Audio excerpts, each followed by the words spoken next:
It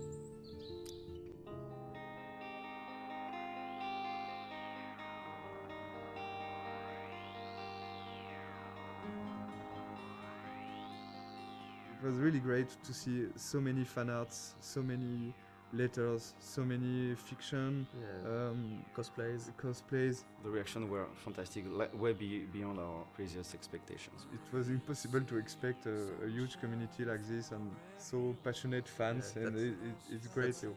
Thank you. Yeah. We started the project by making the game we wanted to make for ourselves, but at the end it's really making a game for the players, because that's what's important.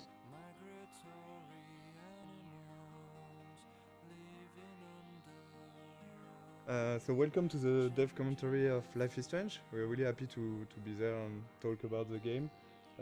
Thank you for watching. Thanks. I'm Raoul Barbet, one of the co-game director of the game. And I'm Michel Cor, the other co-game director of the game. We are two game directors working on one project, so it's really interesting to work that way. It can be hard sometimes, but I think it's a really interesting creative process, because we can challenge each other on a lot of aspects and find always the better solution for what's best for the game. If only Michel or Raoul was directing the game would have been really different. They both know how to make a game. Like they're not stuck in their field of expertise. They know a lot of things about each department, and they had this direct contact with the teams. I'm more from the audiovisual and movie scene, so I was in charge of all the cameras with the camera team. I work a lot with the sound design team also, with the music. And myself, since I'm from an illustration background, my specialties were more on the art direction, and later, for this game, I'm starting to work way more with the narrative team and the voice recording sessions. It was cool because they had a similar vision for the game, so we didn't have a yes from one and a no from the other. Actually, Michel and Raoul are in the game when you think about it, because there are two game directors, so we have a contraction which is Michel. But if you put it the other way around, it's Raoul and Michel, so it's Rachel. I'm pretty sure they did it on purpose. The idea behind the game was because both of us worked on Remember Me, and there were some sequences in this game called memory remixes, and one of the founders, Hervé Bonin, asked this small core team to think about a game with this kind of mechanism. Very quickly came the episodic adventure game, because we wanted really to do something like that. There is really a lot of good new ways, interactive ways to tell stories. On an episodic format, you have to make a lot of choice for episode 1, because you won't be able to change after.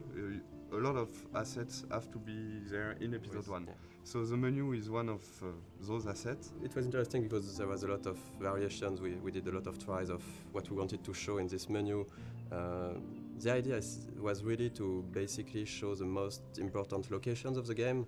We can see the Blackwell Academy on the top right, we can see the lighthouse, we can see the town of Arcadia Bay. We were really trying to give a sense of location and just showing like the game world with the menu. We really wanted to make the player feel that all areas are connected, and the menu is a great way to do that. One of the main importance for us for the game was to have a peaceful game with this sense of you can take your time, and we wanted to reflect that from the menu, so we worked on those small wind effects and the leaves that are going around and the nice and soft music. It was just when you start the game you should feel quite at peace and comfortable.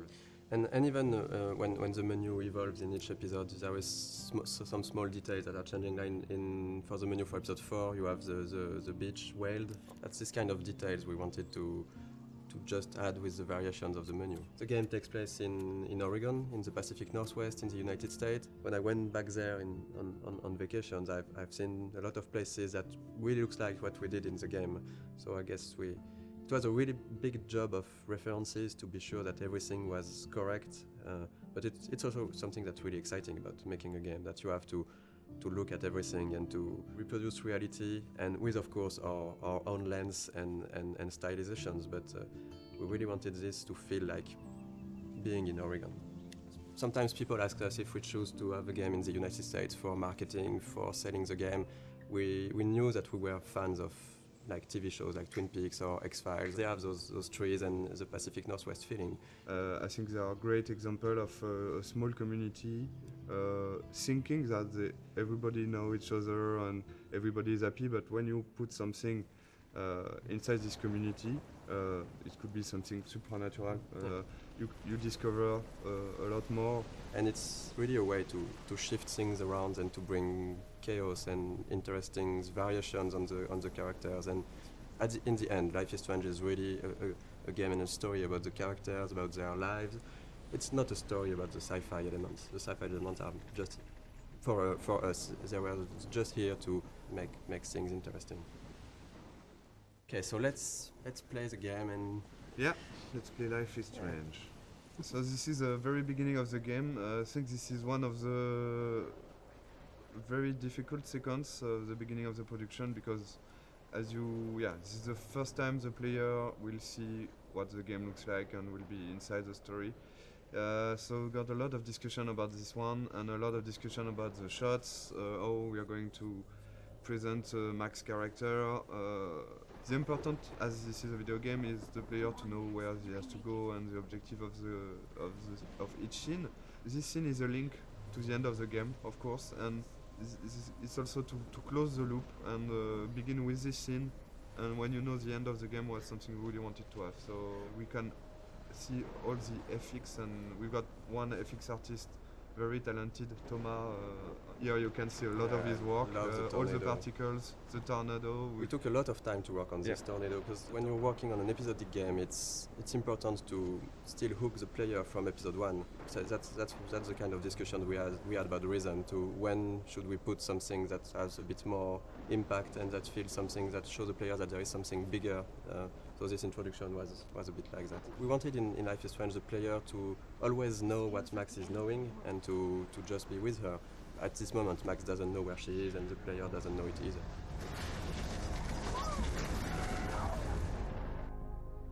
We're back to the high school, and which is one of the most important settings of the game, of course, the high school setting and the Blackwell Academy. High school is something where the player will feel comfortable because he knows it, but the transition from the cliff to there is the twist of having something really different, and that should hook the player to say, oh, it's not just a teen story, there is more to it. And then, of course, we can go much over than that and twist it and change the characters. But it was an interesting starting point creatively. This kind of introduction is really important because in one sequence with some shots you have to discover all the different characters, the main ones, so we will see of course Jefferson, Kate and Victoria. And it was quite hard to decide between not showing too much, to not break the idea of the game, to not be too big compared to what the game would be after. There is a lot of themes of big ideas on the game, and of course photography is one of it, because photography is still a way to look back to the past. It's linked to the theme of rewind and time manipulation and nostalgia, and that's one of the reasons why Max came back to Arcadia Bay to attend this photography class.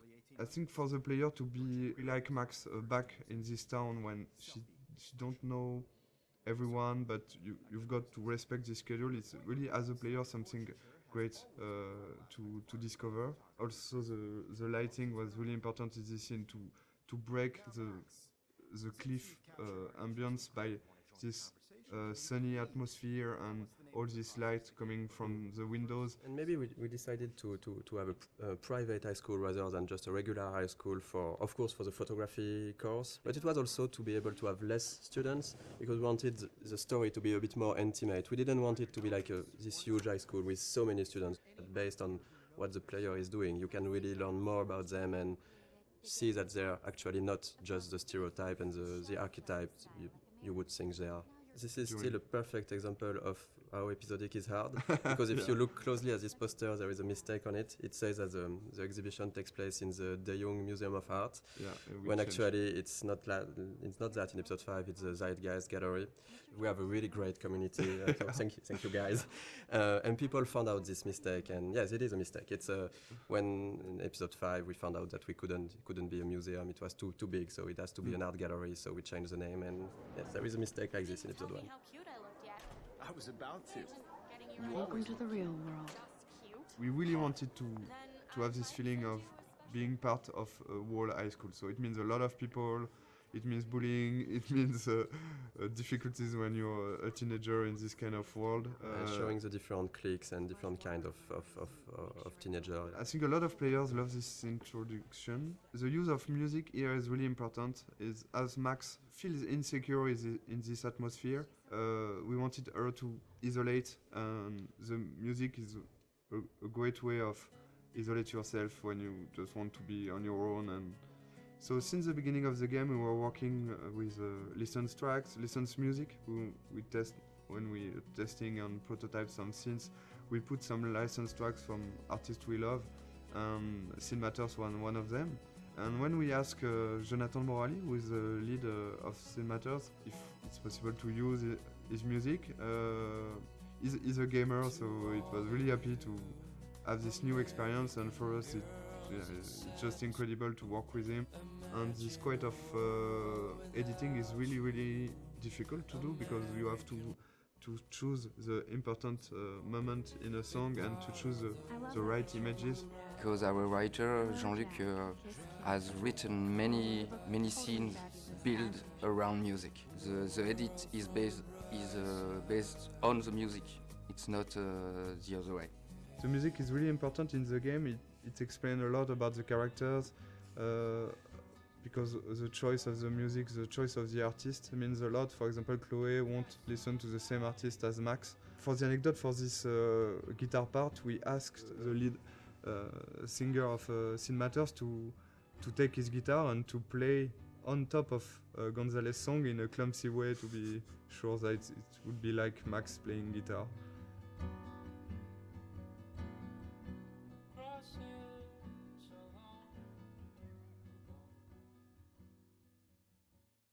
Okay, so the objective of this scene was to go into the bathroom.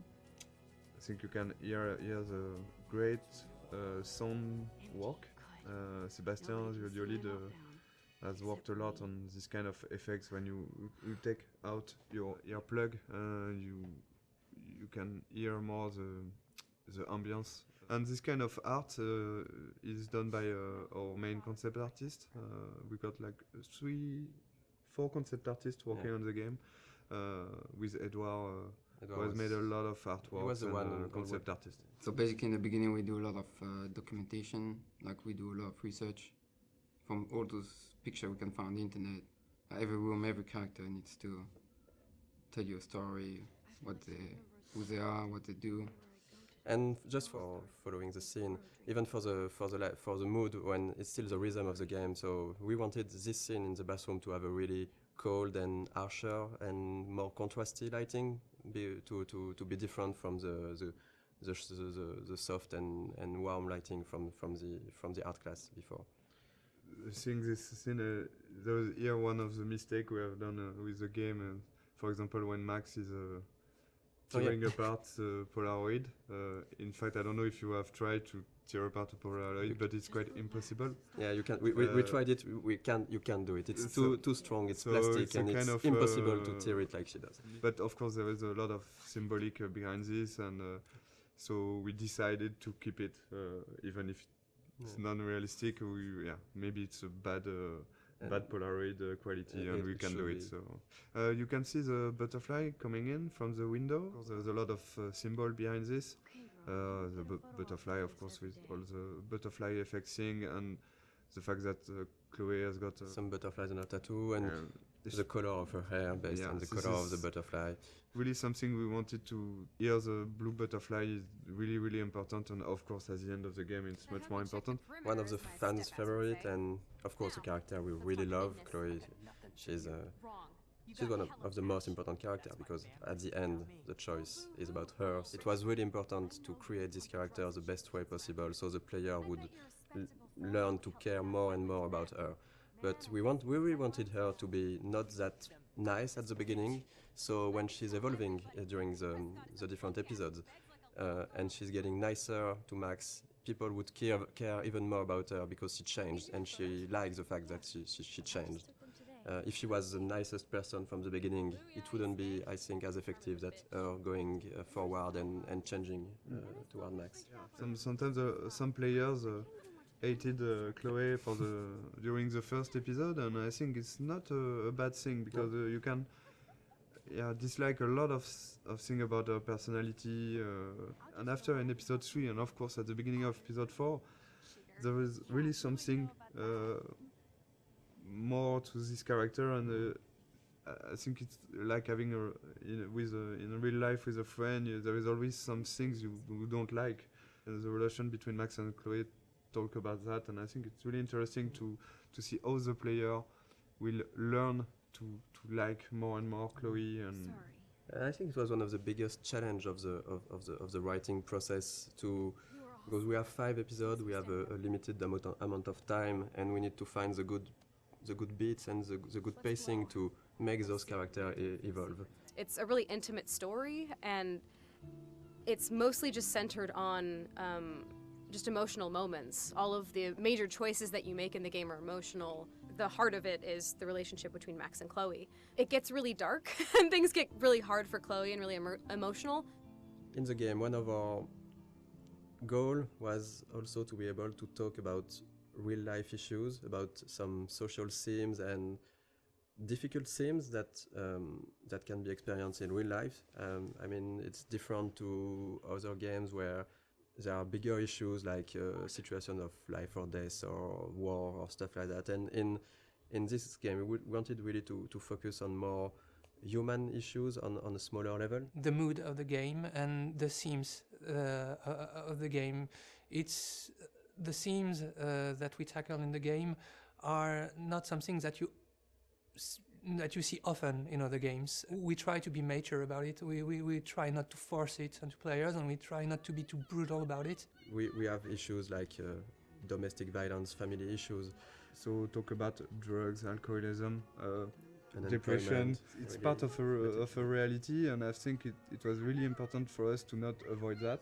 And I think it's a great video game is also a great media to talk about that, because as a player you will be involved maybe more than just looking at a movie or reading a book. You will be really part and actor of this experience. We were not sure that Square Enix, the publisher, would approve all the themes, the intense scenes we have and how we deal with them. And really early in the discussions, we were relieved to see that they didn't want to change anything. They just wanted to make sure that we deal properly with the scenes or themes, and this is exactly what were our intentions. So it's again a key scene for episode 1. It's the first time you see Nathan and Chloe. First scene with the character is really, really important. We got a lot of information to give to the player. And we needed to show that Nathan was quite a troubled child, a teenager, I mean. So this is him talking to himself at the beginning. We had to fine-tune and to find the good words to use. Then we see Chloe for the first time. We have to show what's her character, so she's direct and a bit pushy to Nathan. We need still to understand what's happening. So they're talking about money, about drugs. We had to find the right hints to give to explain things. So we don't want to lose the player. Nathan Prescott is a punk ass who begs like a little girl and talks to himself. You don't know who the fuck I am or who you're messing around with. Where'd you get that? What are you doing? Come on, put that thing down. Don't ever tell me what to do. I'm so sick of people trying to control me. You are going to get in hella more trouble for this than drugs. This is the starting point of Max discovering that she has this weird power, because basically this adrenaline rush and looking at Chloe getting shot, that's how she can trigger that for the first time, and she don't know really why, but that's the seriousness of the situation. Then you go back in the art class. So we really tried on this scene to show the déjà vu feeling. So the editing and the shots were there to give this weird feeling to the player that, okay, I'm living that again and again, looking at the different moments that the player saw the first time in this scene. So yeah, for the editing in this sequence, we wanted to keep the same elements, but not necessarily the same shots. You can see that first 3 shots are the same, I think, and after we begin to change a little the point of view. So you understand that there are the same events going on, but just seeing from a different point of view. And I think, to be perfectly honest, we don't have a good explanation for why she's going back to the art class, because we needed it. I've got one, but I will never tell you. I don't think it's a mistake, because we also needed to explain to the player so the player can learn how things are working, and it's quite hard to do. So we took this freedom to have Max go back to the art class, which, even if it's a bit contradictory with how her power works after that. We are using this to explore more of Max's personality, of the characters, and because that's the way we created the character. Max, as we've seen that with what she's thinking. She has a lot of insecurity. She has issues to go forward in her life, to take decisions, and now she has this ability to not going forward, but going even backward. So it's an interesting storytelling device to question with her character and with the player, of course, to question choice and consequences, to question fate, to question really interesting issues. I think Max would never have changed as much as here in our story without this power and without this sci-fi element. So it puts the player in a very interesting position, because she will ask himself why he's doing some interaction. He can undo the interaction and try something else, but also Max, by doing this, will ask herself, am I doing the right decision? Is it the good choice or not? So we deconstruct the mechanism of classic adventure game, just by adding this power and the fact that you can undo things and try another things. Of course, in most games, you can do it with quick save, quick load, but it's like you said, it's only the player who do that, and that's one of the main themes of the games. That if I had the power to rewind and to change things, should I do it? Because sometimes it can be really seen as lying, as if I say a lot of things that you don't like, and if I go back in time and don't say them to try to, so you're not angry at me, it's a bit tricking. So we are really asking those questions, and in the beginning of the game, we are letting the player and Max do it a lot. She's getting to make a lot of friends with this rewind. But later in the game, and especially in episode 5, we are really questioning this to see maybe it wasn't the right thing. Maybe what you did to try to lie to people with your power, was it really good? And that's something that can be interesting for the story, but also to ask the player at a moment. I think this is what we wanted to do also with this game, to show that it's difficult to make the choice, and it's even more difficult to live with it, but you have to learn to do that. And even if you could hesitate a lot, there is no perfect way to do things. Okay, if I'm crazy, I might as well go all the way. Can I actually reverse time?